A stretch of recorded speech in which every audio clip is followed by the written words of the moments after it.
예수를 믿고 있다고 생각했던 저는 예수님 십자가를 깨닫지 못하고 있었습니다. 오랫동안 믿고 있었기 때문에 예수님의 십자가를 믿고 있는 줄 착각하고 있었습니다. 내 영혼이 범죄하고 병들어 있는지도 몰랐습니다. 올해 1월 15일에 나의 영적 멘토이자 사랑했던 사람이 갑자기 하나님의 부르심을 받고 천국으로 먼저 가버렸습니다. 1월 14일 응급으로 분당 서울대병원에 입원하게 되었고, 마지막 저에게 한 유언이 현실을 보지 말고 실상을 보도록 해요. 믿음은 바라는 것들의 실상이에요. 천국에서 만나요. 이 말을 마지막으로 하고 15일 아침 1초도 안 돼요. 혼수 상태에 빠져버렸습니다.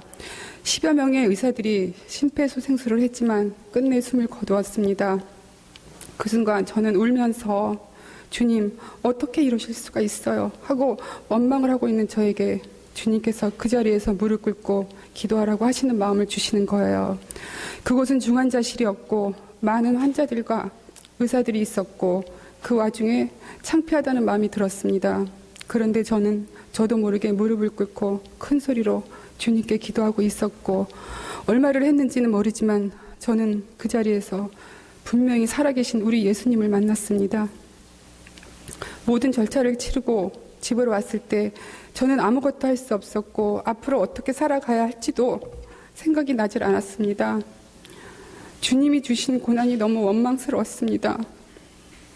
저는 꼼짝도 하지 않은 채 죽음과 천국에 관하여 깊이 생각하고 있었고, 19일 주일 아침이 되었을 때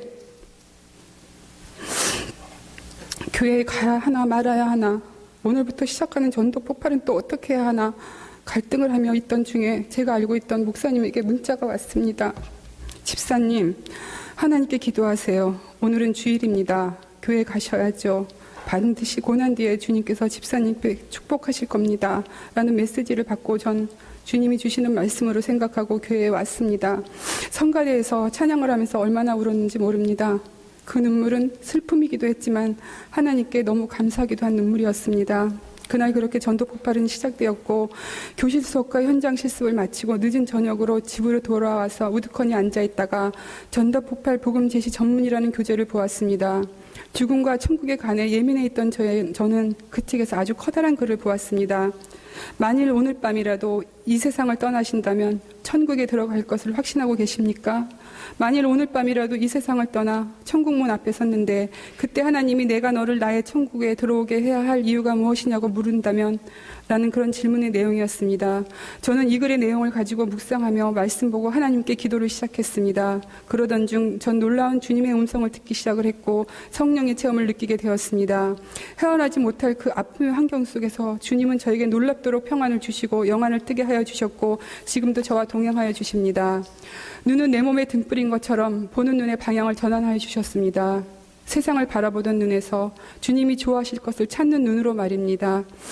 저도 저를 믿기 어려웠습니다. 그로부터 저는 만나는 사람들에게 복음을 전하기 시작합니다. 식당에서, 주유소에서, 회사에서, 길에서 나와 대화를 나누는 모든 사람들에게 주님의 은혜와 천국 영생에 관한 복음을 전합니다. 두서없이 제가 알고 있는 하나님을 전했습니다. 그것은 십자가의 복음을 통과한 기쁨이기도 했습니다. 때마침 전도 폭발에서 배우고 암기한 복음의 전문은 이 복음을 전하는 저를 신앙적으로 성숙하게 만들어 주었습니다. 하나님의 은혜지요. 전도 폭발에서의 현장 실습은 저에게 또 다른 흥분을 만들어 주었습니다.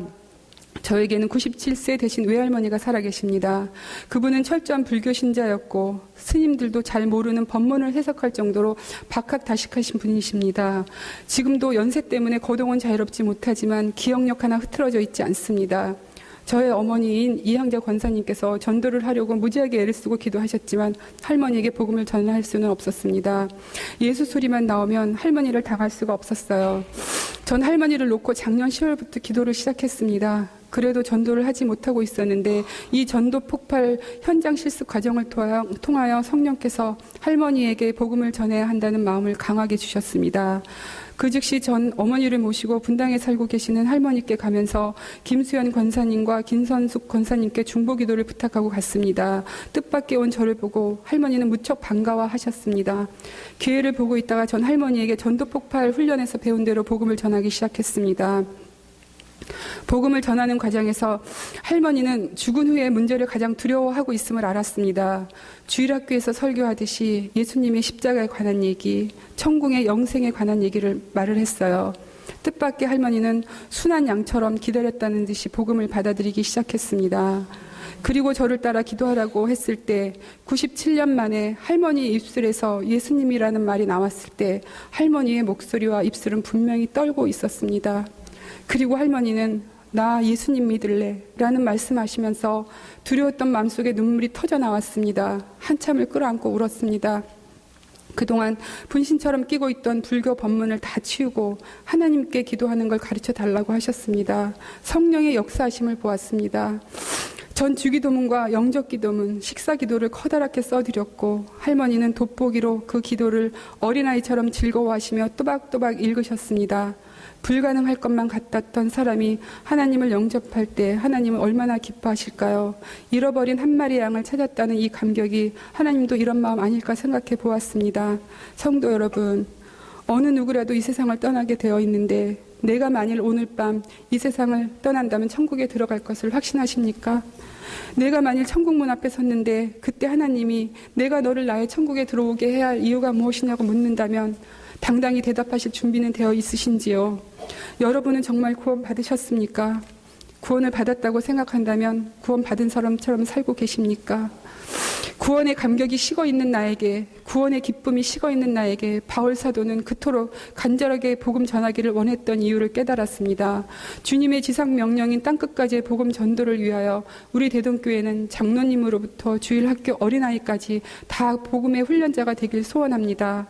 그래서 마지막 때 밭에 감추어져 있다가 귀히 쓰여지는 주님의 귀한 교회가 되길 기도하면서 힐트필드 선교사님이 새로 거듭나면서 느낀 구원의 고백이 저의 구원의 고백이기도 하기에 읽어드리겠습니다. 죄의 무게가 사라지고 수심에 잠긴 내 영혼에 하나님의 사랑에 대한 의식이 늘 자리 잡게 되었을 때 내 영혼은 얼마나 큰 기쁨으로 가득 찼던가. 그것은 말로 설명할 수 없는 기쁨이었고 영광으로 가득 찬 기쁨이었다. 그날은 영원히 기억에 남을 날이었음에 분명하다. 내 기쁨은 마치 홍수처럼 강둑을 넘어 범람했다. 내 기쁨은 마치 홍수처럼 강둑을 넘어 범람했다. 이 모든 영광을 하나님께 돌리겠습니다.